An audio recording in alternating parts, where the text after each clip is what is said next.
Well, Rob, welcome to, I guess we're going to call it Podcasters. It's found at podcastershome.com. Stop again. I'm going to break. See, now, if this is on YouTube. That's why there's editing.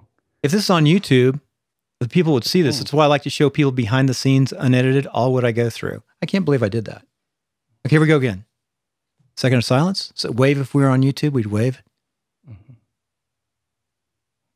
Rob, welcome to the new show, Podcaster. This is episode 5. We're still developing the show, and I think we've got probably the #1 expert in podcasting, at least in my book, in the country, here today on podcastershome.com.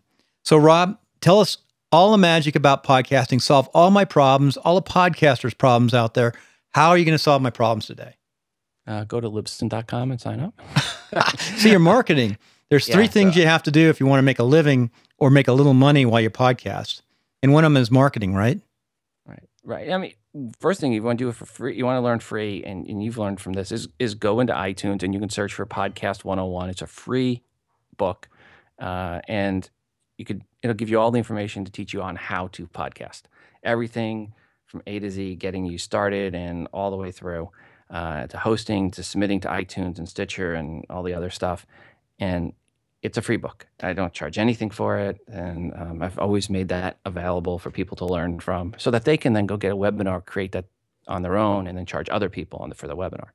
You know, talking about, I have something called bottom line up front. I always talk about getting right to the point, and you just got right to the point, period. The Podcasters 101 is the #1 thing that helped me podcast, period. I remember I got it when I was flying back east. I got on the plane, I printed it all off. I wrote all these great notes, and I got my first podcast up that weekend. I listened to it in Boston at a wedding, and I left all my notes and everything somewhere between the plane, somewhere else, printed off. So I printed again. I've done another set of notes. I've given those away. I printed it like 4 times. I just had to print it again.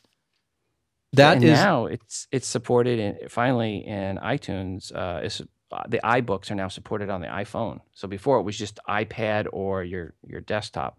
But now it's available on the iPhone as well. And of course, if you don't have a Mac device and you want that PDF, just email me, rob@libsyn.com. I'll send you the PDF for free. And Rob, I have the link, and it's okay to put up on the website because it'll say from you, just hit it, it'll take it right to your site. So we'll put that up on show notes. Absolutely. #1 thing, unequivocally, is Podcaster 101. And then the second thing I'd say is listen to the feed, because the feed, it's sort of, you explain what's in that book. You're talking about issues around what's in your ebook. Right. I'm always catching. Go ahead. I'm getting ready to update the Podcast 101 book. I'm due for my 2015 update. And I was actually going back through show notes from the feed to think from the last year, going, okay, what do I need to add in and an update in the book? So I'm actually using the show notes from the feed to help me update the book. Wow. So that's, what it does, when I listen to the feed, I said, oh yeah, it's in the book, and they're talking about that issue. And I mean, there's so many, now podcasting is technical, but not technical. You don't have to be electrical engineer. I think that's your degree, isn't it? EE? It is, yes. Yep. You don't have to be electrical. without double E. You don't have, Mark Maron says, probably too, that you don't have to have an electrical engineering degree to be a podcaster. You don't. You do not. And here's what I always try to help people. It's a lot of steps, but none of them are difficult. It's just that there's a lot of steps. And that's what I think scares away people, is that there's more than 2 steps. And once anything is more than 2 steps, it'll chase off a certain percentage of population. When you get to more than 10 steps, you're really chasing off people, which is why there's a lot less podcasters than there are bloggers. Now, let me go off the top of my mind here. Let's say I have a simple USB mic. In fact, maybe I bought the Blue Yeti, and that's what you're using today, right? I'm using the Blue Yeti, yes. I am. It's amazing. You've been using that for a long time. That is, to me, the starter mic, but it's such a great mic to use, right? I find the audio quality of it as good, if not better, than a lot of the really quote unquote expensive mics. You're coming across great today. Like yeah, and it's just USB right into my laptop. That's it. So you got your MacBook Pro or whatever you have, some kind of Mac, right? I have the new MacBook, the 2015 MacBook Pro. Without many places to plug it in. Yeah, the MacBook Pro, there's 2 USB ports, so it's plugged into one USB port. But my wife has the MacBook with no fan, which is actually nice So if I have to do any professional recording stuff, I can use it on hers now and do GarageBand in there and editing and no fan kicking in. My wife is a real estate broker, and she wants me to buy her a new MacBook. She's finally seen the light after 20 some odd years, and she sees me and she plays with my MacBook Pro now and watches it and uses it. Sees the light, even though people around real estate, and she's been a broker forever, and the text and all that say, "Oh, it won't work." Now it does work. Everything she has works on my iMac or my MacBook Pro. Yeah, the new MacBook is really nice. I mean, my wife loves it. It's that's called just the MacBook, right? Yeah, there's no sound. Yeah, just the MacBook. There's no sound. There's no fan. It's beautiful. And there's only one port. Yeah, well, two if you count the headphone port, but there's one USB-C port. So you have to get adapters and a couple other things that go with it. So there's a little bit additional stuff that you're plugging in on the outside of it. But it really is nice, and it lasts forever, the battery life. I mean, she'll use it 3 days in a row before she goes back to recharge it. And the thing I think why Mac does that, or Apple does that, they're doing a forcing function to simplify things. So there's one universal way to plug something in. That's what I'm guessing. Can you think of any logic why they only put one port? I think you got to charge for that too. They look at it that most people are using the laptop when they're mobile and not plugging anything into it. So they set it up so that you could take that laptop and go and you sit there in the car, Right. or like right now, my wife's at Starbucks working on it.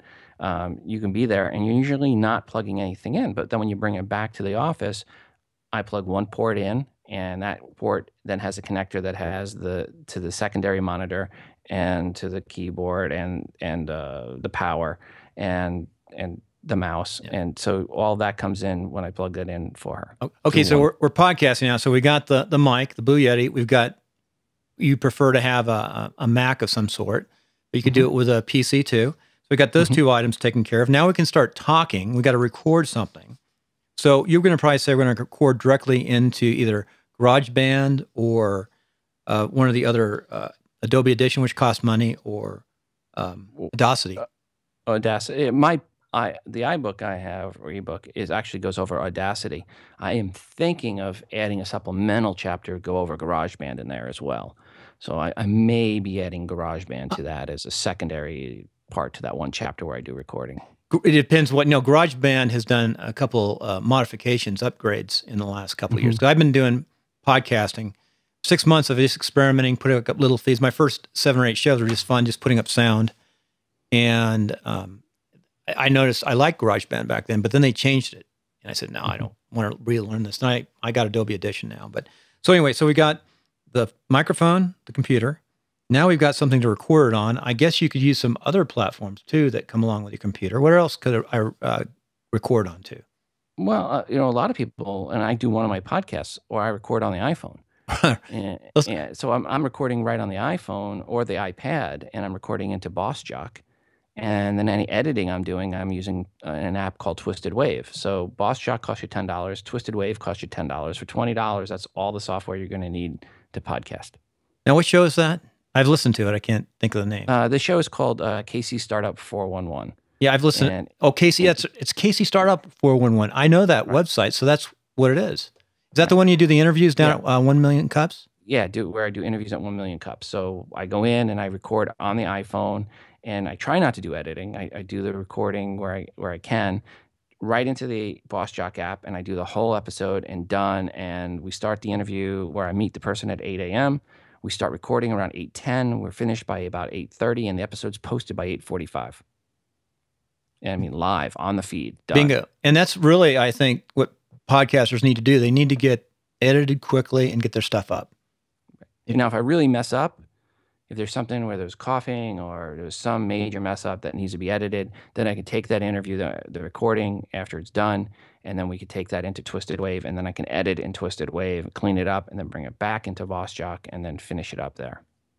Yeah, very, very good. So we sidetracked a little bit. We're doing it the traditional way. So you just explained how easy it is to do with your iPhone.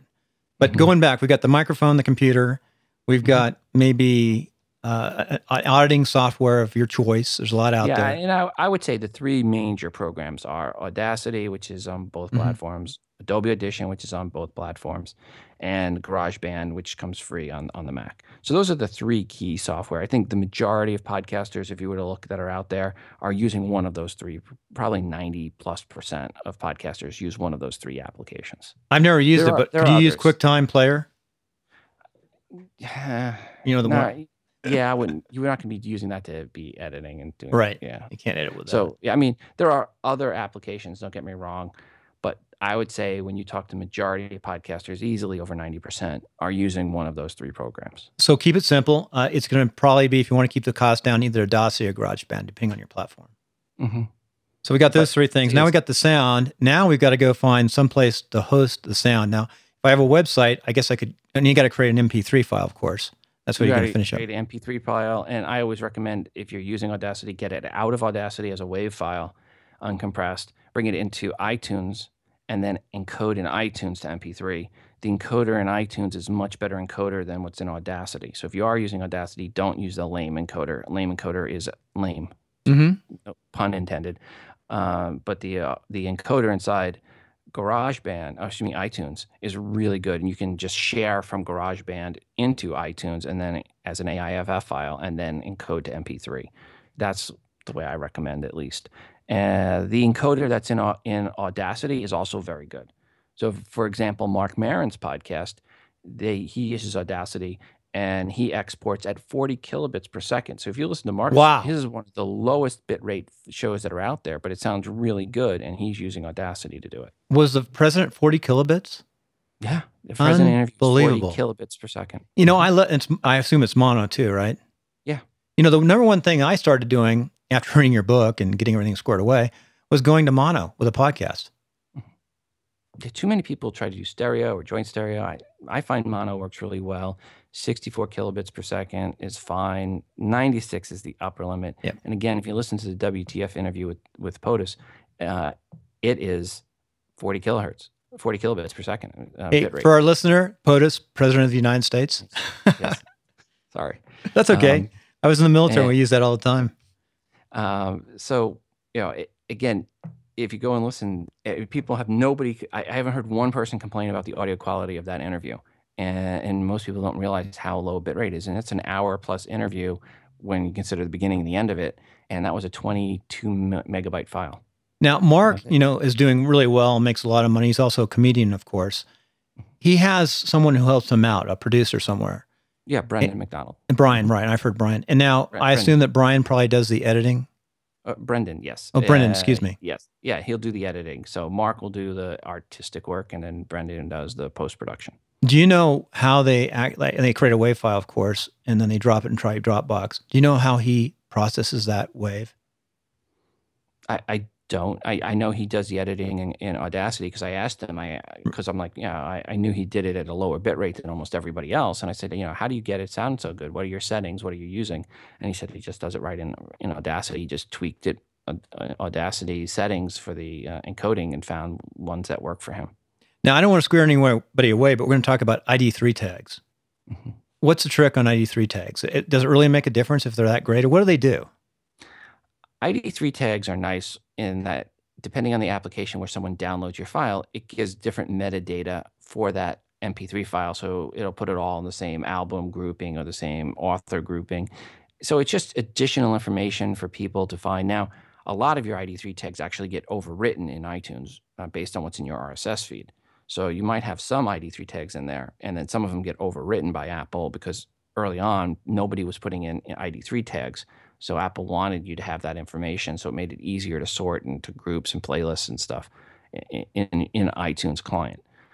There are other desktop clients that use that. It's still a good idea to do ID3 tags. Are they as important today as they were 10 years ago? No. But it's still a good idea to have it. I mean, now most people are just listening right inside their aggregator app, and in those cases, the ID3 tags don't matter all that much. But I still recommend you put an artwork ID3 tag in there. Mm-hmm. Keep the file very small. A lot of people make a mistake with the ID3 tags, and they'll put like a 2 megabyte file in there for the artwork in ID3 tag. And that slows down your file from streaming, because all your ID3 tags get streamed first in the header information. So that means if you have a 2 megabyte file for the image and your total file size is 10 megabytes, the first 2 megabytes that gets delivered is just the image. So you don't hear when you click play and you're on a slow connection, you don't hear play until the image is fully loaded. That's really important because, of course, our artwork starts at 1400 pixels by 1472 DPI. So right, you want to use that artwork. You don't use that art. Don't use your show level artwork No. that iTunes requires. Do something that's 100 kilobytes or smaller for your artwork. 300 by 300 is a good size. At 72 DPI? Yeah. Inside your ID3 tags. That's really important because we're trying to do things that allow you to load fast, use less space, so you don't have to buy as much Libsyn bandwidth, right? Well, it's more about the end user too. Again, when you hit play, you don't want them sitting there for 2 minutes waiting for the first 2 megabytes to load because they're on, a 3G connection, a slow 3G connection somewhere. I listen to a lot of shows, and that's why I like doing this show, because I get to listen to a lot of shows, and I rate a lot of folks. I had one the other day I really wanted. It was a good content, and I had 2 of them, and like something was wrong. It wasn't loading right. It was driving me nuts. And I think they had huge files. And I have mine only downloads with Wi-Fi because we use way too much streaming media in my family. We use a lot. I've got 2 girls, 13 and 15. But yeah, that's a good point. But we're going to really tech stuff. Don't be afraid of it. Just get your first podcast up. But now we finished. We sort of created the whole podcast. It's an MP3 ready to go. So now we got to find a place to host it. So who should I use for a hosting service? Well, obviously I'm biased, and I'll tell you to use who I've used for the last 10 plus years, and that's Libsyn. And I've worked for Libsyn for the last 8 plus years. Libsyn's the biggest by far. If you go into iTunes, look at the top 200 shows, you're going to see 35% roughly are hosting on Libsyn, and it's the big shows that you know of: Mark Maron, all the Nerdist shows, all the Slate shows, Joe Rogan, Welcome to Night Vale, Hardcore History with Dan Carlin, Common Sense with Dan Carlin as well, and just many others that people have heard of. Good chance that they are a Libsyn show, especially when you look at the top 200. And one of the key reasons to host with us is you're going to get really reliable stats, and you're going to get really reliable hosting. No matter how popular your show gets, even if you get the president on your show as a guest, it's not going to make a bit of difference to our server speed. So when's the last time it crashed? We have had... I shouldn't say that, should I?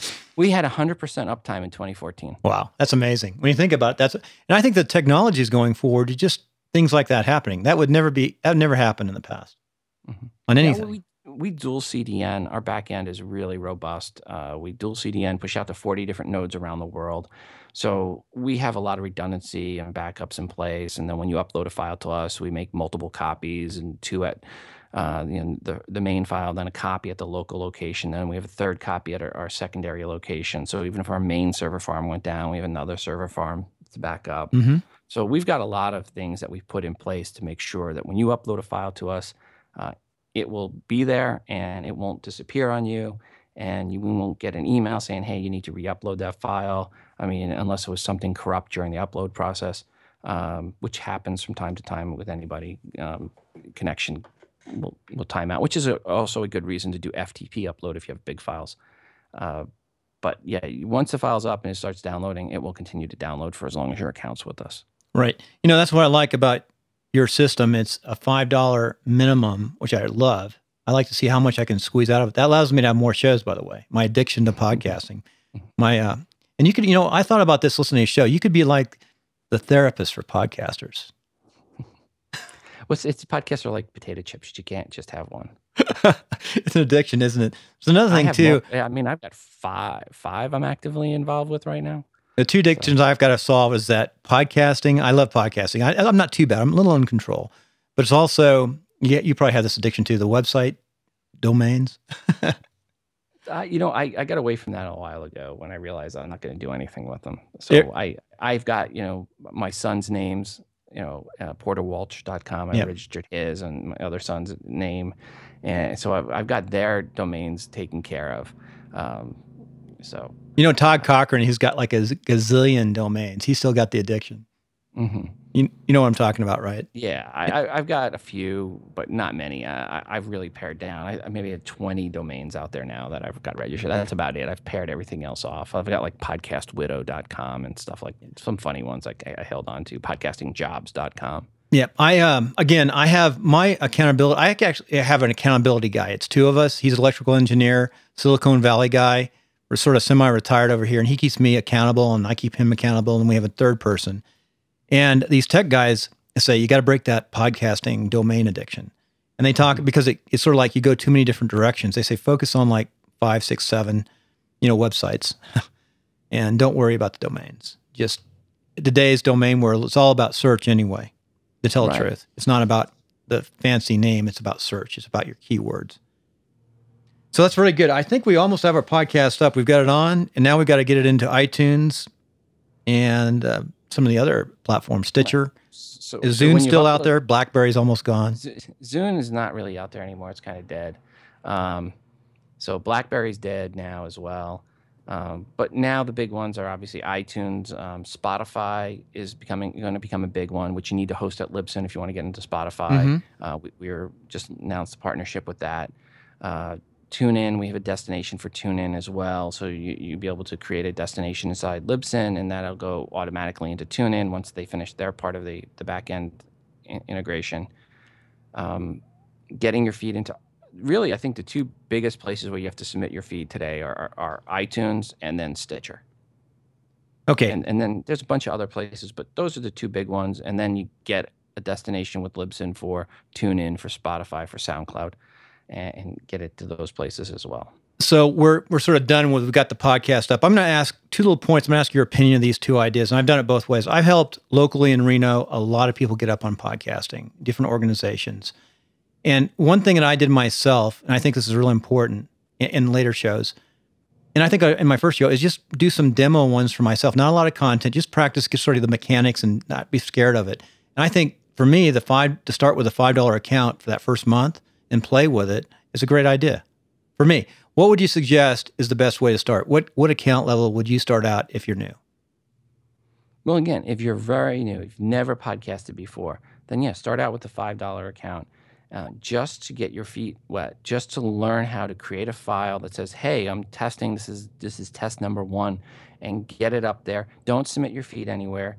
Don't tell anybody. It's just get into the habit of recording. And then once you're not worried about the technical process, then you can start worrying about the artistic side of things. And the artistic side of things is where your content becomes good. Yep. If you're worried about, is it recording versus is this content interesting?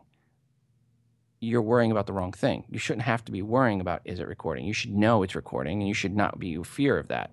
Once you get past that fear, then you're going to be worrying about the right things to worry about, and that's the content. It's a journey too, and it's a craft. You're going to constantly get better, and you're still going to make mistakes, but you'll constantly get better. Yeah, and I always tell people, do like 5 episodes before you ever release anything, and then throw them away. 5 test episodes, and then throw them away, and then start out with episode 6 as being episode 1, and get that up there, and then you submit to iTunes. Have a mailing list of who you're going to contact to let them know your show is launching. So that's the other thing. So now you've got this RSS feed that you've got your first episode published in, because you have to have one published. You submit it to iTunes. Soon as they approve you, all your marketing for your podcast should happen at once. Don't stagger it. Hit your mailing list, hit your social media, hit any of the people that you're going to hit, get it all figured out ahead of time, and then in one day, do it all. Do it heavy. Hold that thought, because I think that's more an advanced concept, but it's okay. That's if you want to do amazing things and sort of ease into it. I ease into mine, but I'm not trying to hit a home run initially, but now I am. So let's go on to the next section here. I want to go to the more advanced look. This is my 4th or 5th podcast, and I've helped a lot of folks, of course. New and noteworthy. Let's talk about, and these will lead into it. I know you're not a real fan of new and noteworthy, as far as I can see. New and noteworthy is the most overrated thing in iTunes. Well, let's talk about how do I make new and noteworthy. They want to get featured in new and noteworthy. First off, you need to understand on the front page of iTunes and the comedy section of iTunes, new and noteworthy is 100% hand curated by the folks at Apple. There's no way to get featured in New and Noteworthy through an algorithm or gaming the system or doing anything at the front page of iTunes or the comedy section of iTunes. The other sections, you can get into the New and Noteworthy in the first 8, 10, 12 weeks of your show if you get X number of new subscribers and certain number of people to rate your show and put a review in. And that again comes back to why you want to do your promotion all hot and heavy at one time. But the other thing is, if you have a mailing list and you promote it out hard, you'll make it into the top 200 of iTunes rather easily. If you've got a mailing list of a couple thousand people and you give them that direct link to your show, ask them to go and subscribe and rate your show, you can get into the top 200 right away, because it's the algorithm for the top 200 isn't anything to do with all-time subscribers. It has to do with how many subscribers you've had in the last 7 days with a weighted average for the last 24, 48, and 72 hours. And if you don't have more than the last few days, if you don't have a week where your show's only brand new, it just got approved, and you do that push right away, then your average is just really heavy on the last day, and that really skews your algorithm up and it moves you up the list even faster. So best to time it so that you have everything ready to go. You submit to iTunes. As soon as they approve, you start pumping hard. If your goal is to come out of the box fast. Now, again, this is assuming you've done 5 episodes, threw them away. This is your 6th episode. Now you're actually sounding good. Right. You have your sound and so on and so forth. So on this show, I'm going to launch 3 on the first day, 0, 1, and 2. And then we're going to start launching 1 a day for maybe a month. And then I'll sort of pull it back to a couple a week, I think, because this is going to be my main show, but I'm not sure about the numbers. So how do I, once I'm there, let's say I make New and Noteworthy, how do I build this thing and become, quote unquote, the next, who do you say is the top podcaster for money right now? Joe Rogan. Rogan is, I know, up there. Wow. Rogan makes a lot of money. Marin makes a lot of money. Yep. Adam Carolla makes a bunch of money. So those guys are all big. This American Life, Serial, both all make good money. So those are some of the bigger ones. But let's take them out, because you're not going to get there. Nobody's going to get there. I mean, those are special cases. You can't even look at that. You can't even put that as a goal. If that happens, that's purely magical, and you're never going to get there with a podcast about podcasting. The reality is, a podcast about podcasting, if you can get to 2,000 downloads an episode, you've knocked it out of the park. So a podcast about podcasting getting over 2,000, very rare. Getting over 5,000 doesn't happen. Say that again. Say those numbers again. A podcast about podcasting, very successful podcast about podcasting, will get up to about 2,000 downloads per episode. A podcast about podcasting getting over 5,000 downloads an episode doesn't happen. So what are our top downloads? What are the consistent top shows with downloads? How many are them? Serial, of course. Well, yeah, Hardcore History, Dan Carlin's one of the biggest ones out there. He gets over 3 million downloads an episode. Wow. Yeah. Wow. So, I mean, that's Serial, Hardcore History, This American Life. Those are like your 3 biggest on a per episode basis. Yep. Pretty amazing. Amazing. So forget those numbers. That'll never happen. For example, for the instance of your show, what you're hoping here to do is your goal is to get to 2,000. How do I get to 2,000? And a podcast about podcast, you're never going to make money either from advertising. A podcast about podcasting is good for brand building and community outreach and bringing in clients so that you can consult. Well, let me tell you what I'm working on, though. What I do is I build these real simple Genesis-based WordPress sites that work really well. They're very solid, very easy to work, very easy to teach. And, we hope to continue supporting people by building their framework out to help them collect email, hook everything together. Because for me, even though I have known computers for 20 some odd years in design, build, construction, and used to do HTML, WordPress was a challenge. I realized, gosh, I have to learn WordPress now after I learned a podcast. So that's how we make a little bit of money, is helping people with WordPress and their mail list. Those 2 simple things, that's what we focus in on. And we do that for both podcasters and politicians. But that said, and affiliate, you get a little affiliate marketing. What are some of the other sources of marketing? Like, we do get some affiliate money coming in. Podcasters buy a lot of stuff. Yeah, and that's one way to do it.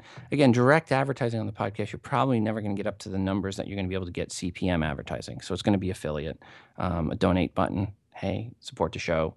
It can be a simple donate button. It doesn't have to be Patreon. You don't have to do anything that crazy. I mean, most people in Patreon never make anything when you look at their numbers. Just putting a donate button to your for a PayPal is one way to do it. Yep. But again, let's just assume that you've launched your show. And well, how is it going to grow? Word of mouth marketing. It really does come down to this. At the end of the day, your show is going to grow or not, depending on how good the show is. And nothing you can do, no fancy tricks, no mailing list, none of this is going to sustain long-term actual growth and audience building unless you have good content. Universal, which movie theater it was, maybe it was Disney, whoever it was that did the movie The Lone Ranger, threw $100 million at marketing for that movie, and it still tanked. Right.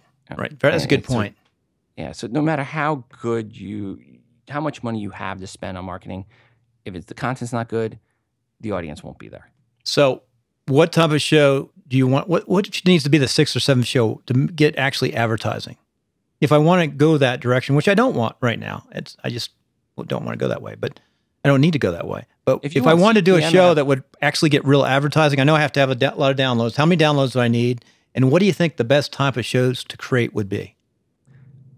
5,000 downloads an episode, US downloads an episode. That's typical the number of what most advertisers want to see on a CPM basis to bring advertising. Again, you have to remember that's CPM, so they're paying you cost per 1,000 downloads. For every 1,000 downloads, you're getting X number of dollars. If your show is less than 5,000, it doesn't make sense to the advertisers to set up special URLs or to manage it or even write the check to you. So if you're under 5,000, most of the advertisers we deal with don't want to talk to you unless it's a really specific niche topic like a cigar podcast or something, and it's a humidor manufacturer where it's 100% target. But in most cases, over 5,000. Now you've reached that point. Then you can start looking for advertising. Now, what kind of topics get you to that level? Everything. We see anything from history to comedy to education. But it has to be not uber techie, and it can't be super niche. And it has to be something that you are already passionate about and have knowledge on. You can't just say, oh, well, history podcasts are great. I can't remember the last time I watched a History Channel or even cared about history, and I couldn't even tell you who the second president is, but I'm going to do a history podcast. And it was Adams. But, if you don't, if you are not good on that subject matter, forget it. You're not going to get a show that's going to be successful because you're not going to stick with it because it takes a while to build up an audience. John Lee Dumas didn't have his audience and he wasn't monetizing right away. It took him a long time doing a daily podcast before he got to the point where he could monetize. And if you don't stick with it, you don't have the passion for it, you will give up well before you monetize. Right. It took him about a year, and he made a little bit of money the first year, but he worked really hard, I'm sure. Whatever he did, he worked hard. He used the format 7 days a week. Those who don't know John Lee Dumas. And I actually have Kate, his not co-host, but she is their partners. And she's going to be coming on this show. So maybe, and she's got some podcasts herself. But a lot of hard work. I know that. They're definitely aggressive. That John Lee Dumas was a unique situation within podcasting. Would you say for his number of downloads and his size, is he one of the most monetized systems going or people out there? I mean, Kate can talk more to his size. I'd rather not do that. Yeah, I understand. But I mean, again, what people need to realize is even when we start talking about Adam Carolla making money and Joe Rogan and Mark Maron, these guys weren't making money early on. I mean, when Mark started with us, I mean, I got him advertising the first couple months, but he wasn't making that much. And his show download numbers weren't all that big when he started. When he started out from day one with no audience with us, and when Carolla started out, he couldn't even take advertising for the first 2 years because of his contract with CBS. Or year plus, whatever it was. He had a period of time where over a year he couldn't take any advertising. It was like 18 months or something like that. And then Rogan, when he started out, he wasn't his first advertiser was for like the Pocket thing that you use to massage your genitals. We don't need to go there. Can I leave this on general, I guess? It was Fleshlight, it was called.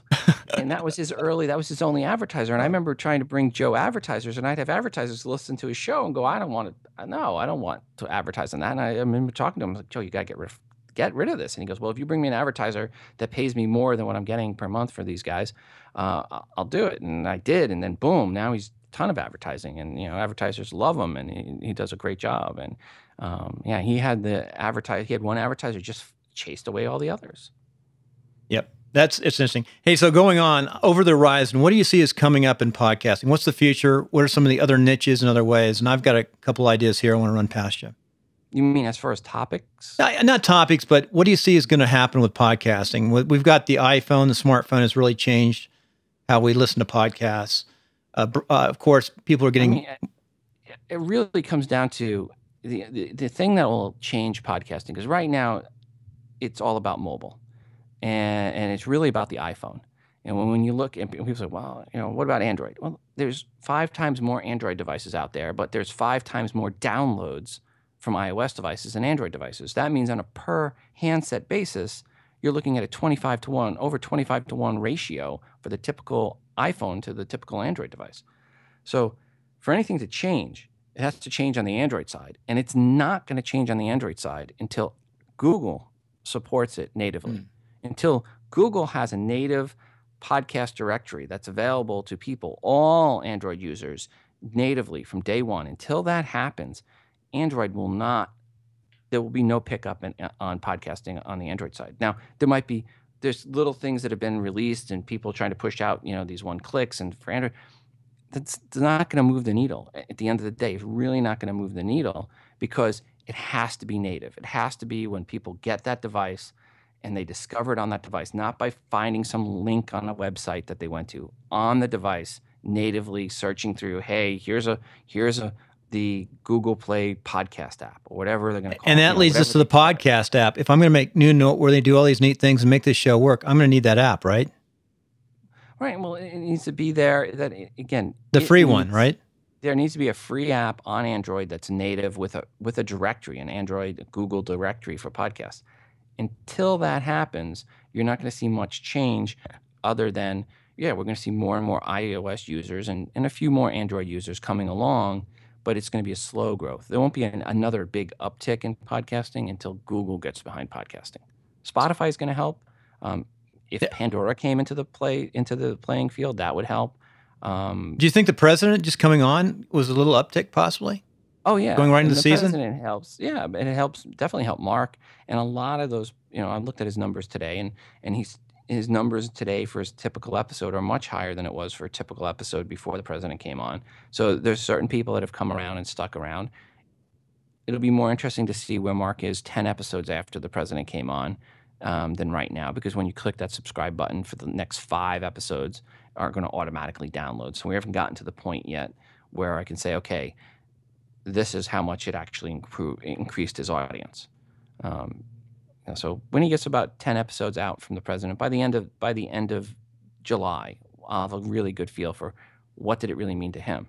Now, what it means for podcasting is a lot of the people that came in were exposed to podcasting, and maybe Mark's show overall wasn't their cup of tea, but maybe they've realized, hey, there's other shows out here, and they're going to look and they're going to learn. And anytime new people come into podcasting and they discover shows, they're going to tell their friends. And again, word of mouth is going to help grow podcasting. You almost have to show somebody on their smartphone how to get up and running and listen to it, and show them around a little bit. And that, again, comes back to why we need something natively on Android. Right. Until there's something native on Android, until Google steps up to the plate and really helps out podcasting, it's really all about iOS. You can go to someone's iPhone. When I come up, someone says to me, hey, what's a good podcast? I go, they have an iPhone. I go, give me it. And I go into the podcast app and I subscribe them to Revolutions or Hardcore History and say, here, listen to these podcasts. These will get you going in podcasting. Do you have to know what the mix is on iOS opposed to other systems, other smartphones?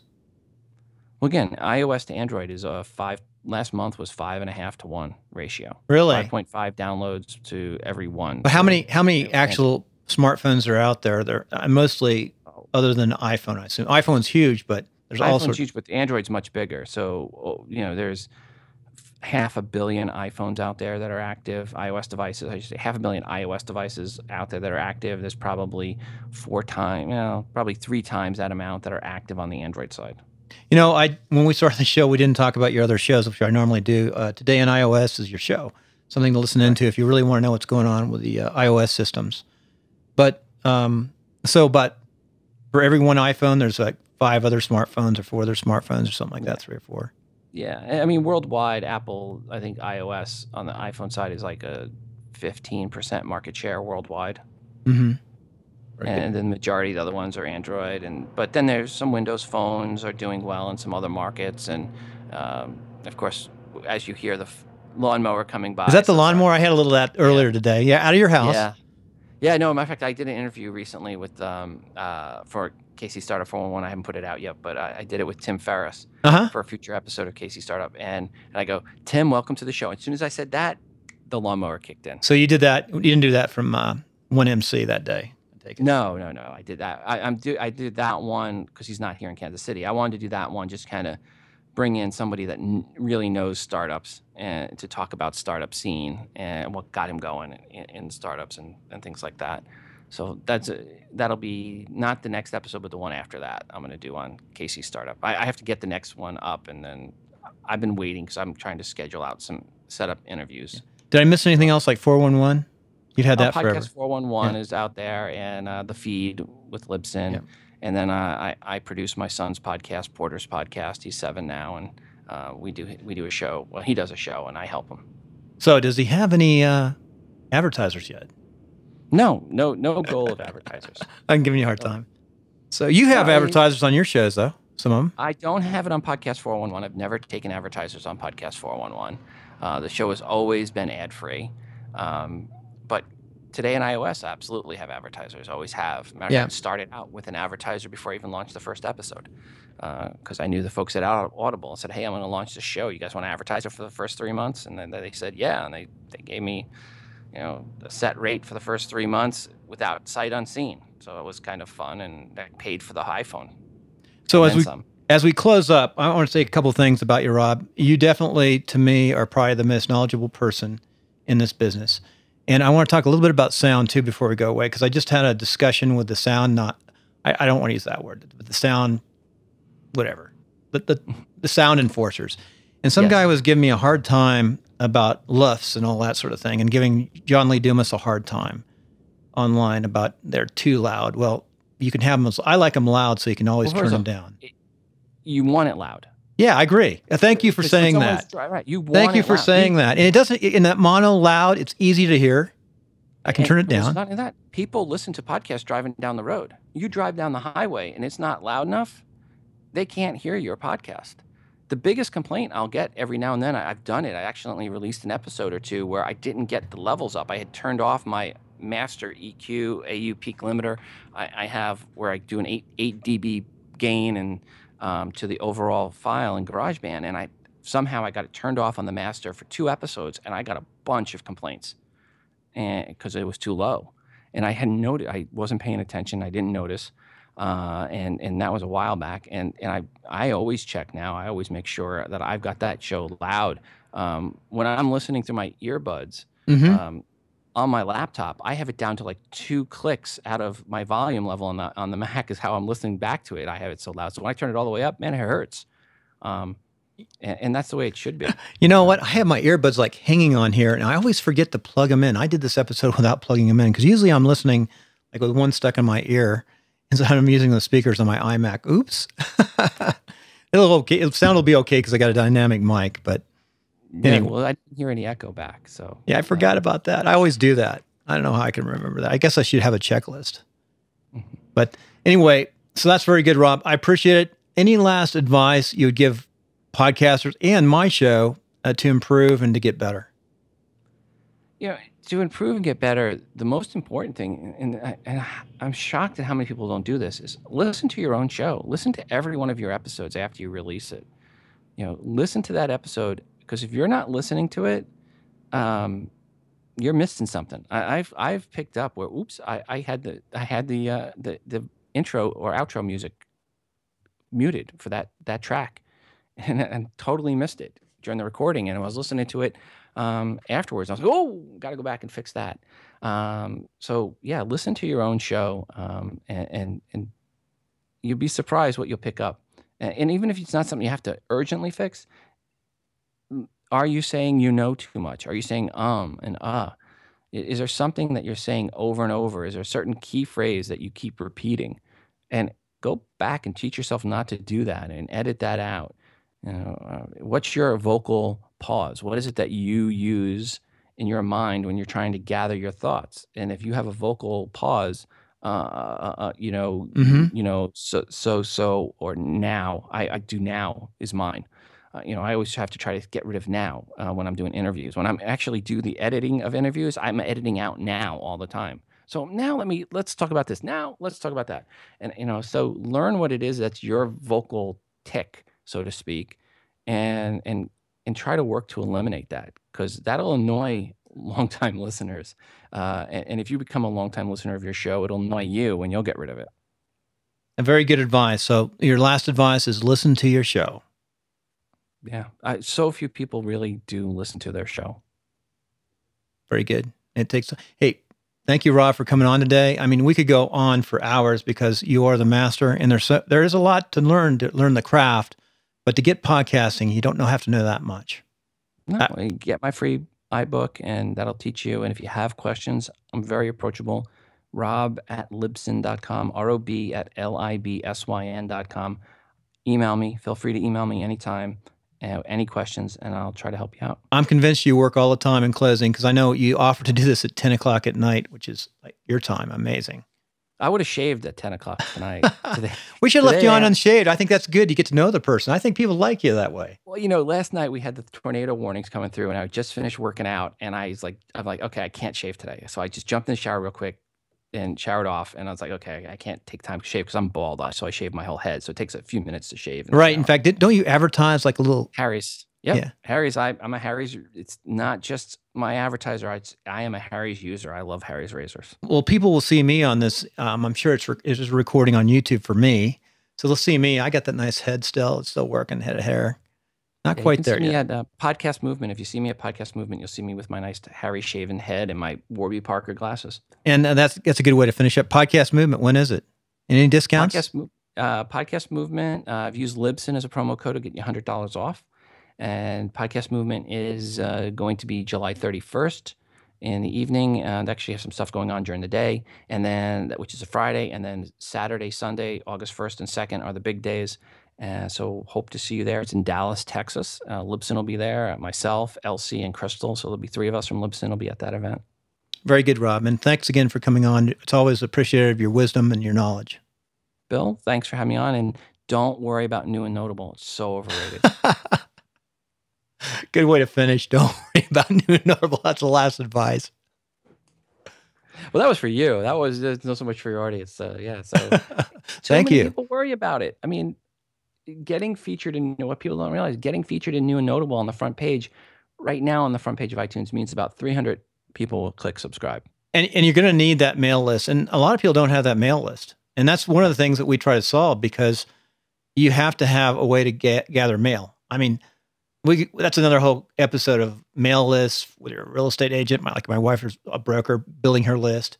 A lot of people just don't build that list. You have to have that list to get. You can rent a list, but that's not going to always work. Yeah, that's another story. If it's not your list, it's not going to work. Okay. Well, thank you, Rob. I appreciate it. Enjoy.